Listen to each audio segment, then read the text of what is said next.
ప్రయాణం అంతట్లో మీరు తోడుగా ఉన్నారు ప్రభా, మీకు స్తోత్రాలు. మంచి ఆరోగ్యం ఇచ్చారు, స్తోత్రాలు. విస్తారమైన కృపనిచ్చారు, మీకు స్తోత్రాలు.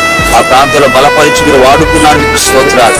మీ యందు పడిన ప్రయాస వ్యర్థము కాకున్నట్లుగా ఆ ప్రాంతంలో గొప్ప జనాంగం ప్రభు మీరు రాకడ కొరకు సిద్ధపడినట్లుగా, సంపూర్ణమైన ఉపదేశముల చేత వారి జీవితాలు కట్టబడినట్లుగా మీరు కృప దయచేయమని ప్రార్థిస్తున్నాను ప్రభా, మీకు స్తోత్రాలు. మిగిలిన సమయం కూడా ప్రభా మీ చేతులు సమర్పిస్తుండగా మీ దాసుని ఇంకను బలపరిచిన ఆయన మీరే వాడుకొని మీ నామాన్ని కనపరుచుకోమని మరొకసారి ప్రభా నాయకులందరినీ మీ చేతులు సమర్పిస్తూ యేసు నామములో అడిగి పుచ్చుకున్నాము తండ్రి. ఆమేన్.